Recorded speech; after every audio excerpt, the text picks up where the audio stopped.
बिनु पद चलई सुनई बिनु कहना। तुलसीदास महाराज ने रामचरितमानस में लिखे हैं। आप जगन्नाथ जी को देखते हैं ना, जगन्नाथ जी के क्षेत्र में सभी भगवान हैं। सुदर्शन भी भगवान है, सुभद्रा मैया भी भगवान है, बलभद्र भगवान भी है और जगन्नाथ भी भगवान है। क्योंकि चतुर्धा मूर्ति की रूप में भगवान विष्णु जगन्नाथ बलभद्र सुभद्रा सुदर्शन की रूप में नीलाचल क्षेत्र पर आदि वैकुंठ पर विद्यमान है। तो जिस समय भगवान चैतन्य महाप्रभु का जन्म हुआ,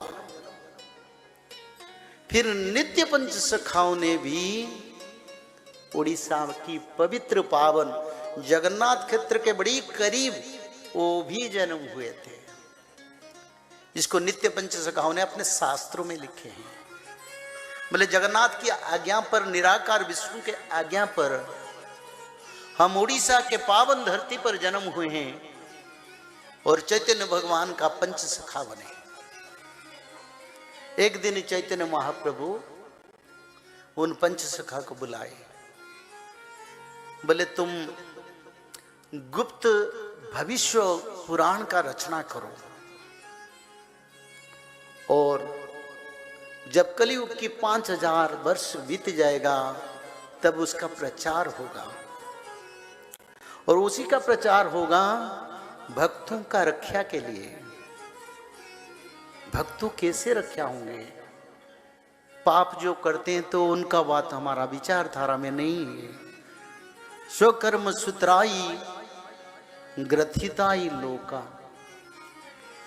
मनुष्य अपना कर्म फल को भोगता है, पर जो पाप करते हैं उनका कर्म का फल तो भोगेंगे ही, पर जो धर्म करते हैं, कई महाभारत युद्ध जैसे महाभारत युद्ध जब धरती पर होगा,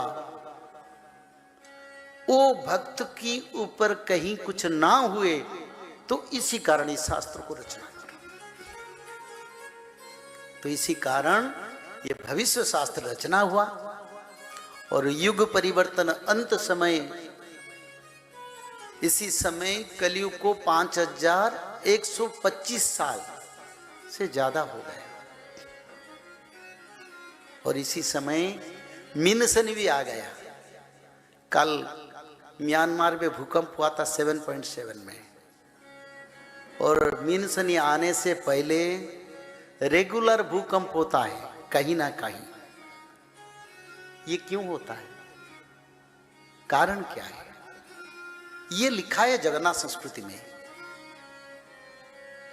जब धरती पर बार बार कंपन होगा, उसी समय विनाश का संकेत मिलेगा। कभी क्या होगा पता नहीं, फिर भी धर्म रक्षा होगा, भक्तों का रक्षा होगा, जो पवित्र मानव है वो रहेंगे। इसी कारण ने मालिका शास्त्र के साथ भागवत तत्व का प्रचार लिखा था, जो कार्य साधु संत के आशीर्वाद से, भगवान की कृपा से कार्य हम कर पाते हैं। तो ये आज वही समय, आप आगे देखेंगे। कुछ कुछ बताता हूं क्योंकि मेरे को भागवत कथा को जाना है, थोड़ा बताता हूं। अचानक घर में आग लग जाएगा, कोई कारण नहीं, कुछ नहीं, घर में आग लग जाएगा। घर में बैठते बैठते आपस में लड़े और रक्तपात हो जाएगा ये समय। और क्या होगा? ना धरती पर बार बार भूकंप आएगा, बड़े बड़े भूकंप भी आने वाला है। इस समय को मैं पहले सचेतन करता हूं। और सारा विश्व की जंगल में आग लगने वाले हैं, समुद्र सुनामी होगा, कहीं सूखा पड़ेगा तो कहीं जल क्लिष्ट होके खेती नहीं होगा, महंगाई बढ़ता जाएगा, 64 प्रकार का बीमारी धरती पर आने वाले हैं। एक बीमारी आया था, फिर 64 प्रकार क्यों? क्योंकि योगिनी माता 64 की संख्या में। एक आ चुका है और 63 बाकी है। तो रक्षा कैसे मिलेगा? क्या करना पड़ेगा? हमको माधव नाम को भजन करना पड़ेगा, त्रिकाल संध्या करना पड़ेगा, हर घर में भागवत पठन करना पड़ेगा। बस कोई गुरु शिष्य परंपरा नहीं है, बड़ा आसान है। आप लोग अपना गुरु को सम्मान करें, उनकी धारा को पालन करें। हमारा कुछ नहीं बोलने वाला। हमारा ये बोलने की जरूरत है,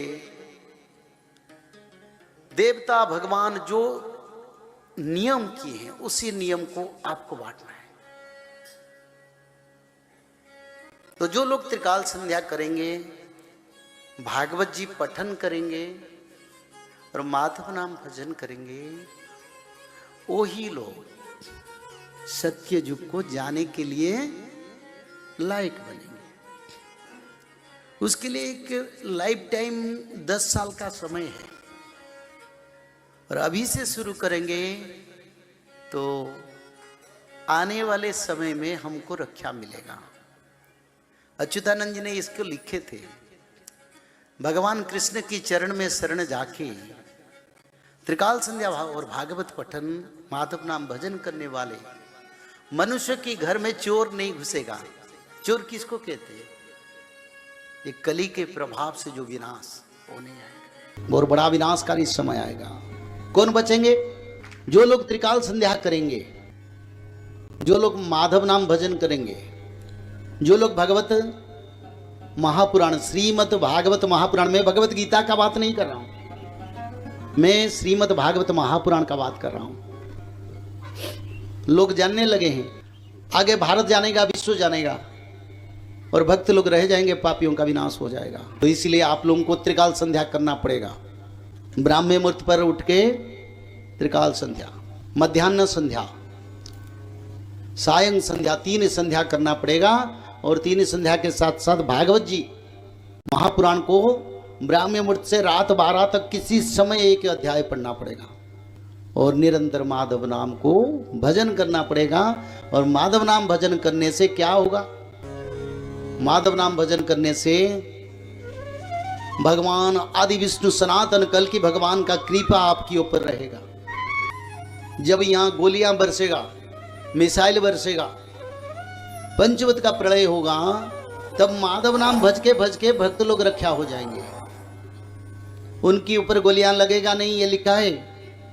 जो माधव नाम भजन करेंगे, त्रिकाल संध्या करेंगे, उनकी ऊपर गोलियां, मिसाइल, एटॉमिक भी काम नहीं करेगा। बोले प्रेम से एक बार हरि हरि, जय श्री माधव।